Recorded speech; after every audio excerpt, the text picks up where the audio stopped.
everybody, this is a light language transmission for soul connections, twin flames, divine unions. It's a Christmas transmission. It's continuation from the last one, and it's on the back of the 1212 gateway and the solstice gateway. This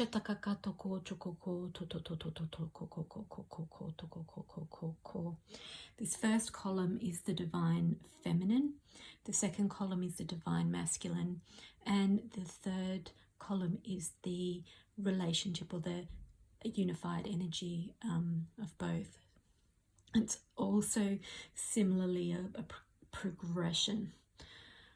And then this one is the energies we're going to bring in to work with these processes that are coming up. So when we talk about the divine feminine, we're talking about the feminine energies in all of us, which is intuitive, inclusive, aware of the higher aspects, listening to the soul level, creative, flowing,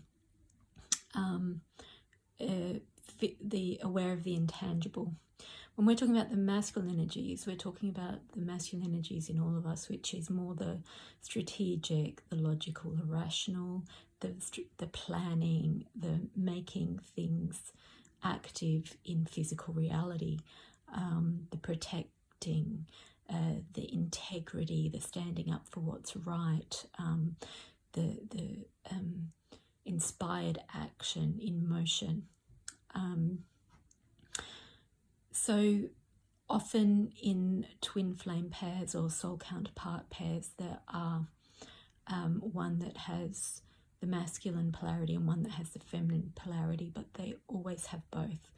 So that's what we're describing here. So you might see it more in one or the other, but you are mirroring each other.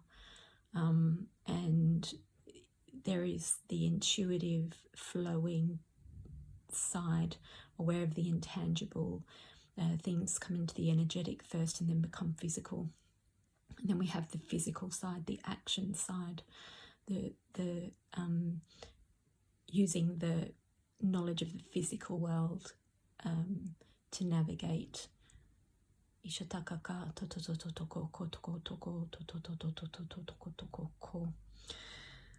So what the divine feminine is saying at the higher level is we are alchemists. We transform fear into love and shadow into light. And what I feel here is that there is a higher process going on where during these portals we've been bringing in huge amounts of love and light. And then that huge light source is shone on anything that is not the light, which is the darkness. So that's the fears, the traumas, the negative patterns that are of lower vibration, that are of the 3D reality, that are being transmuted as we move it higher in the ascension process. We can see this collectively at the moment because people are heavily suppressed and manipulated by governments at the moment. And that's bringing up a lot of fear. Coming from what is being projected to the collective. And what oppression can do is it can make us step into our power. Once we're oppressed enough and we've had our freedoms affected enough, we get to a point where we wake up and we realize I'm not having this, and then we access our power. And I feel this is the point we're getting to. So we are alchemists. We transform fear into love and shadow into light. And that's what the current process is that we are all going through.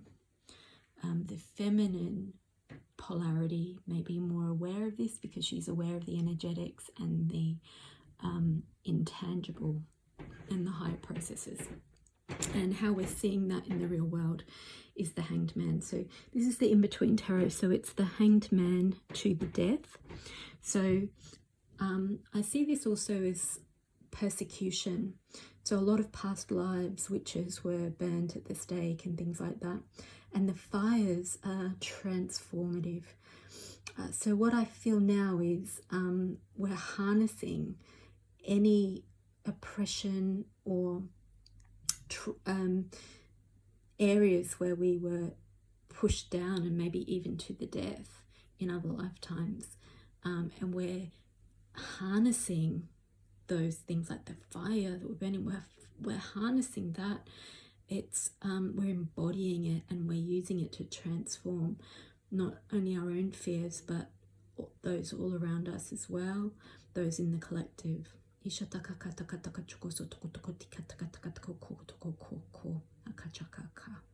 I can feel that in the solar plexus, in the throat, and he's wearing like a blue tunic there, which is throat chakra. So I'm really feeling that throat, that expression of I'm not having this, this is my truth. And he looks there like he's inside like a Trojan horse, and you know, similar thing to a Trojan horse, which is like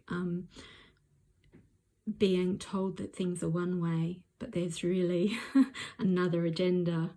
It's a way in to gain control of the city.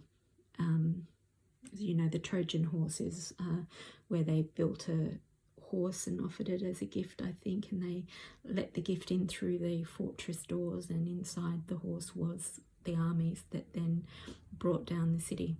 So this is waking up to any agendas, seeing it from a new perspective, using the tools that were used on you, using that in your own empowerment, shifting your own shadows, your own fears, realizing your own power. And the death is the death of the ego. The death is the death of anything that is no longer needed, any of the low vibrational timelines, as we shift higher as part of this ascension and part of this planetary transformation. So the card, the Hanged Man, actually in this deck means moving through turmoil. So we're leaving that turmoil behind us by bringing in the higher powers, by bringing in our own empowerment. All these crystals that, for me, it's like solar plexus, which is where things are done against our will, where we're manipulated. And then I think this might be lapis lazuli, which is throat. So that's actually very relevant. I intuitively placed these crystals. They're chakra crystals. So they all have, so we've covered all the chakra systems. So a very holistic, complete energy support there for this transmission. Selenite here to connect us up to the higher guidance. So in the Divine Masculine, these are the Twinflame Intuit cards. So from the masculine, I've never felt love like this before. The depth of it can be inspiring, but also overwhelming. And I see that as just confirming what I just said, that the energies of divine love and light are pouring in such almost to an overwhelming extent, and it's shining the light on anything that is not that divine love and light. It feels like a really pivotal point now of transformation collectively and within us all, and especially within the light workers, because we are the pioneers of this, and we do it first and then spread it out to the collective. So this card, Nine of Swords to the Ten of Swords, it means the end of pain. So it's been defeated by the fears and shadows. Can feel that clearing something in the throat. But defeat isn't a bad thing, because it means it's actually the defeat of the ego. And you can see that flower coming up, the new life coming up there. The bunny is fear. The higher perspective there, the eagle in the sky. So it's it's defeating the ego. Ishatakakaka. It's defeating the lower timelines. It's really fully going into battle with them, hearing out the fears, hearing out the traumas, looking into them, understanding them, conquering them, the end of pain. And this is a very masculine column here, isn't it? Two masculines there, two masculines there. So as the love comes in through the two masculines, they conquer the lower self. The higher self conquers the lower self. And you can see that there's a unified with their intuitive feminine side, or their twin flame. They are now moving forward with, see, they're harnessing that flame. See how they've got the torches there, and they've got two each. So it's very much about unity, lots of twos. There's two lanterns there, the sun and the moon, which is the masculine and the feminine. And it's, you know, the moon is half phase, so it's equal sun and moon. And that path is ascending, it's ascending upwards. So the Three of Wands is like the waiting for your ship to come in, the looking over the horizon, looking at the new future path. And the Four of Wands is the union, the divine union, the marriage of the twin flames, the marriage of the divine counterparts, the lining up from the 5D higher dimensional aspects of self all the way down into the lower 3D physical world aspects, embodying it fully, and therefore having embodied it in yourself, coming together in unity. So the higher perspective that goes with that, so this is what the twin flames or the divine counterparts dynamic, unity dynamic is saying. I'm seeing synchronicities like your name or 1111 and working out what they mean, and that's the 11 card. So 1111 is also what these poles represent, 1111, and that is the twin flame unity number. So having conquered the intangible aspects and transformed them into love, and feeling that love and letting it work through and conquer that which is not love, and then future plans together in how that looks as a unity. And part of that is being in a oneness with the divine masculine feminine within you, as you start to see synchronicities, or the synchronicities get stronger. The universe is speaking to you, and you can hear that all the way from your higher self down into your physical inspired action. So the card that we're bringing in to work with this is variance. This is from the Secret Language of Light. I'm going to read it to you first. Excuse my poor photography while I do that. The differing perceptions of ego and soul. Today you may not feel like yourself. You and your soul are looking at the same thing but are seeing it differently. Your emotions and reactions are a combination of your thoughts and your soul's thoughts, and when they don't align you feel wobbly. Variance is a way of explaining the wobble. When you have the same perspective as your soul, things feel right. They may seem satisfactory and easy. No limiting beliefs or patterns are triggered. But there is a feeling that all is well. Your soul will never join you in judgment, blame, or hurt. Because it is not the truth of you, it is not the perspective of love. How you feel reveals how aligned you are with your soul. If you're experiencing something that doesn't feel quite right, take a breath and come back to your center. You will begin to feel better, inspired to navigate your inner radar and ready to receive your soul's transmissions. Be your own authority. So we have quite a lot of clearing energy here, purifying, clearing energy, and unconditional love coming in from above, and we're grounding it through the base chakra, through this, looks like maybe a carnelian, so through the base and the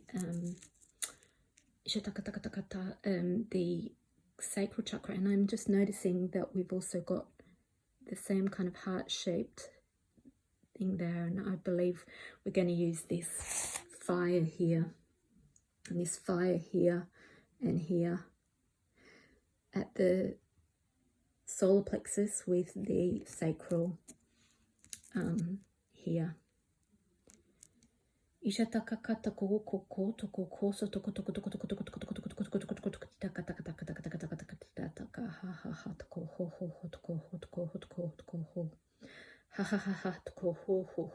We're working with the solar plexus first.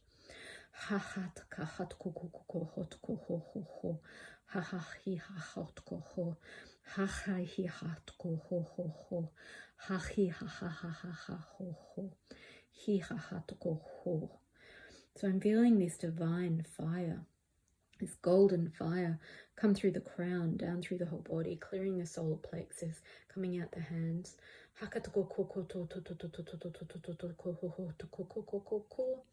Like this here, activating all these chakras.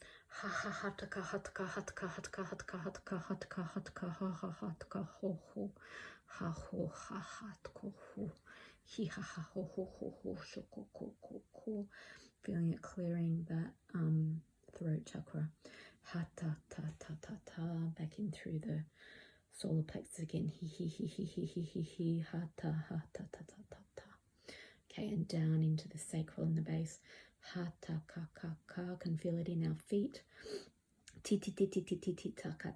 And the hands, feet and hand chakras activated. The back of the heart.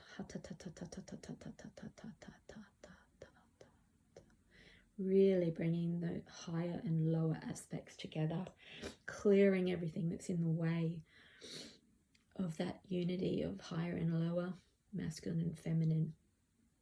Okay, that's it. I can feel it clearing out through the jaw as well, loosening of the jaw, especially the TMJs, allowing more flexibility in movement, in speaking, what you take in through your mouth, what you speak out through your mouth, and that also is related to the pelvis as well, so what you take in and out at the pelvic area. It's all elevated. It's all elevated to a high level, less rigidity. The divine sacred union, the twin flame reunion. Blessings, everyone. As you embody those energies, you may find that those shadows come up for transformation. Be aware they are just coming up for you to transform. Transform them with love. Just allow the love to come in. Pay attention to them. Channel that love into them. Watch them transform. And the end of pain as you move forward in your future journey in unity as part of the ascension process and the ascension path. The higher timelines unfold in front of you, lit up by your own powerful transformation, the own fire, the fire within your soul. Blessings, everybody. Merry Christmas. Drink a lot of water. Listen as many times as you need to. Listen to your bodies and rest.